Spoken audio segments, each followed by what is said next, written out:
Hello, good morning बच्चों।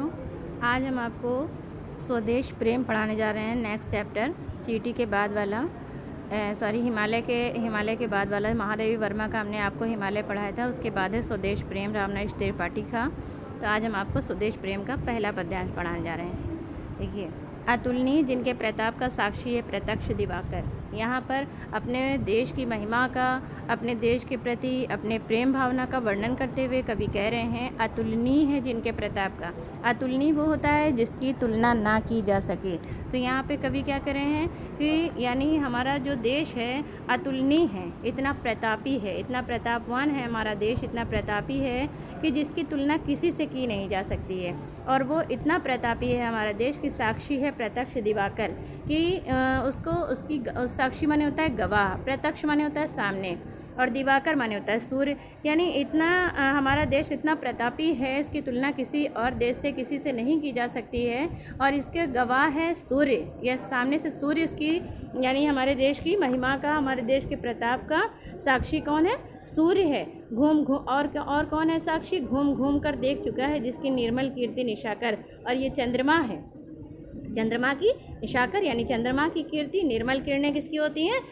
चंद्रमा की। यानी चंद्रमा की जो निर्मल किरणें हैं वो भी घूम घूम करके यानी ये भी देख चुकी हैं क्या? भारत का जो प्रताप है, भारत के प्रताप का जिसकी तुलना किसी से नहीं की जा सकती, वो इतना प्रतापी है कि उसका साक्षी सूर्य और चंद्रमा है। सूर्य और चंद्रमा की किरणें भी उसको घूम घूम कर देख चुके हैं। और देख चुके हैं जिनका वैभव ये नभ के अनंत तारागण।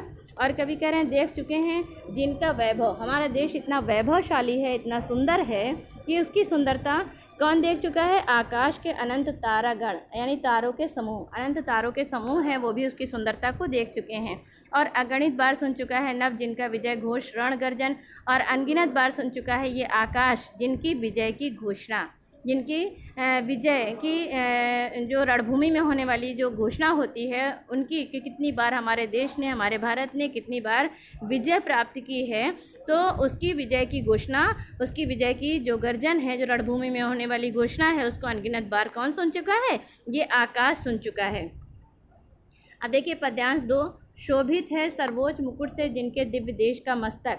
अब उन्होंने यहाँ पे कवि ने हमारे हिमालय पर्वत को कहा गया है हमारे देश का मस्तक है, उन्होंने कहा है। और यहाँ पर शोभित क्या हो रहा है? सबसे सर्वोच्च मुकुट यानी सबसे ऊंचा हिमालय पर्वत, जो सबसे ऊंचा पर्वत है वो हमारे देश के, समझ लो हमारे भारत का मुकुट है। उस जिनके दिव्य देश का मस्तक, हमारे कांतिमान देश, दिव्य देश लिखा है नहीं, कांतिमान देश का मस्तक है। यानी हमारे देश का जो मस्तक है, जो कांतिमान मस्तक है, वो हिमालय के समान ऊंचा है, गौरवशाली है हमारे देश का मस्तक। और हमारे देश में जो हिमालय पर्वत तो शोभायमान हो ही रहा है, और हमारे देश का मस्तक भी जो है वो बहुत ही दिव्य और कांतिमान है, ऊंचा है हिमालय पर्वत के समान। ऐसा लगता है जैसे हमारे भारत का जो हिमालय पर्वत हमारे देश का मुकुट हो। गूंज रही हैं सकल दिशाएं जिनके जय गीतों से अब तक। और संपूर्ण दिशाएं हमारे देश की जय जयकार के गीतों से हमारा जो देश है उसकी संपूर्ण दिशाएं आज तक हमारे देश की जय जयकार से, उसकी जय जय की गीतों से आज तक संपूर्ण दिशाएं गूंज रही हैं। जिनकी महिमा का है अविरल साक्षी है सत्य हिमगिरिवर। और हमारे देश ने कितनी बार विजय प्राप्त की है, हमारे देश की जय जयकार कितनी बार हुई है, उसकी कितनी बार जय जयकार के गीत गाए गए हैं, उसका लगातार उसकी महिमा का अविरल माने होता है निरंतर या लगातार, उस लगातार उसकी महिमा का साक्षी है सत्य हिमगिरिवर। यानी साक्षी है कौन? ये सच्चा जो हिमालय पर्वत का सच्चा सा रूप है हमारे सामने, वो साक्षी है इस बात का कि निरंतर वो हमारे देश की महिमा को वो भी देखता आ रहा है। वो हिमालय पर्वत जिस उतरा करते थे विमान दल जिसके विस्तृत वक्षस्थल पर, वो हिमालय पर्वत जिसके विशाल वक्षस्थल के ऊपर यानी जिसके हृदय के ऊपर या कह लो जिसकी चोटियों के ऊपर बड़े बड़े विशाल विमानों के दल उतरा करते थे, वो हिमालय पर्वत हमारे देश का हमारे देश की सच्चाई का साक्षी है। और उसकी महिमा का, उसके जय जयकार के गीतों का ये हिमालय पर्वत लगातार उसका साक्षी है। नेक्स्ट आता है पद्यांश 3, सागर निज छाती पर जिनके। उसके बाद कवि ने यहाँ पर पहले दिन उन्होंने अपने देश की तुलना किसी के साथ किया, तुलनीय है अपने भारत के बारे में। उसके बाद उन्होंने उसकी कंपेयर किससे किया है, हिमालय पर्वत से किया है। उसके बाद देखिए थर्ड पैराग्राफ में उन्होंने उसकी जो कंपेयर किया है, तुलना की है, वो सागर से की है। सागर निज छाती पर जिनके अगणित अर्णव पोत उठाकर, कवि कह रहे हैं। और ये सागर यानी ये समुद्र जो अपनी छाती के ऊपर न जाने कितने अनगिनत अर्णव पोत माने होता है व्यापारिक जहाज, अर्णव पोत, अर्णव माने व्यापारिक, पोत माने जहाज, उठाकर पहुंचाया करता था प्रमुदित भूमंडल के सकल तटों पर। जो पहुंचाया करता था, प्रमुदित माने होता है आनंद पूर्वक।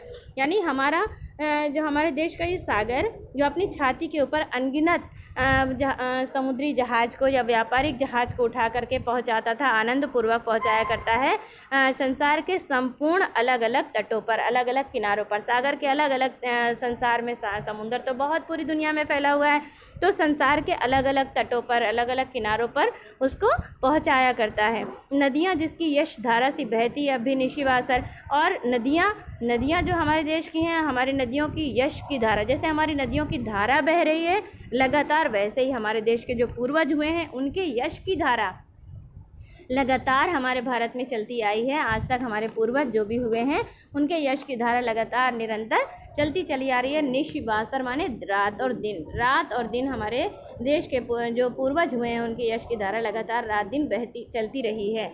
और जिस तरह से नदियों की धारा बहती रही है, ढूंढो उनके चरण चिन्ह भी पाओगे तुम इनके तट पर। और यदि हमारे जो पूर्वज, हमारे उनके यश की धारा जो आज भी नदियों की धारा के समान बह रही है, चल रही है, उनके चरणों के चिन्ह अगर हम ढूंढना चाहें तो आज भी हमें उन्हीं नदियों के किनारे पर, हमें आज भी उनकी नदियों के किनारे पर, सागर के तट पर ढूंढना चाहें तो उनके आज भी हमें निशान मिल सकते हैं। अर्थात उनके जो आदर्श जो वो छोड़ गए हैं, जो उनके आदर्श अगर आज भी हम उनके अपनाएं तो उन्हीं के नक्शे कदम पर चलना चाहें तो आज भी हम चल सकते हैं, जो उन्होंने हमें आज तक के जो भी हमें आदर्श सिखलाए हैं।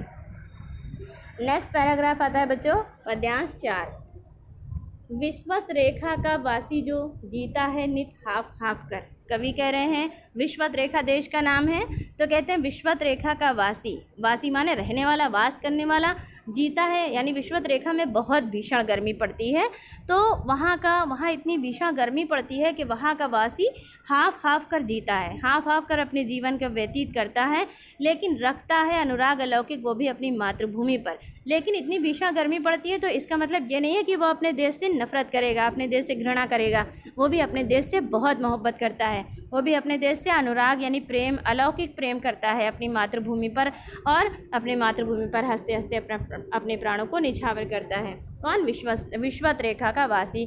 फिर कहते हैं ध्रुववासी जो हिम में तम में, जो ध्रुव प्रदेश के रहने वाले हैं, चाहे वो बर्फ़ में हो, वहाँ पर हमेशा ध्रुव प्रदेश में हमेशा बर्फ़ गिरती रहती है, धुंध छाई रहती है, वहाँ पर लोग हमेशा अंधकार छाया रहता है। हिम में तम में, हिम माने बर्फ़, तम माने अंधकार, हिम यानी बर्फ़ हिम में, और तम में यानी बर्फ़ अंधकार जो है बर्फ़ में, और यहाँ यानी कि बर्फ़ गिरती रहती है, हमेशा अंधकार छाई रहती है ध्रुव प्रदेश में, लेकिन और वहाँ के लोग जी लेता है काँप काँप कर। वहाँ इतनी सर्दी पड़ती है कि वहाँ के लोग हर समय काँपते रहते हैं, काँप काँप कर अपने जीवन को व्यतीत करते हैं। वो भी अपनी मातृभूमि पर कर देता है प्राण निछावर, लेकिन फिर भी वो भी अपनी मातृभूमि से बहुत प्रेम करता है, और अपनी मातृभूमि पर, अपनी मातृभूमि के लिए हंसते हंसते जब आवश्यकता पड़ती है, ज़रूरत पड़ती है, तो अपने प्राणों को निछावर कर देता है, वहीं मर जाता है, लेकिन अपनी मातृभूमि से प्रेम करना नहीं छोड़ता है। तो फिर हमारा भारत तो ऐसा है जहाँ पर हमें हर मौसम का मज़ा मिलता है, सर्दी भी, गर्मी भी, बरसात भी, हर मौसम का मज़ा लेते हैं। तो फिर हम अपने भारत से क्यों ना प्रेम करें? तो जब ऐसे लोग जो जहाँ पर इतनी गर्मी और इतनी सर्दी पड़ती है वो भी अपने देश से इतना प्रेम करते हैं, तो फिर तो जाहिर है हम अपने भारत से अलौकिक प्रेम कर सकते हैं। तो ये 4 पद्यांश बच्चों आपका कंप्लीट हो गया। आपको ये चौथा पैराग्राफ करना है कॉपी में, और पहला पैराग्राफ करना है। ये आप लोग कॉपी में अपने इसकी व्याख्या कर लीजिएगा। ओके, पहला वाला करना है और चौथा वाला करना है, ठीक है। Okay, see you.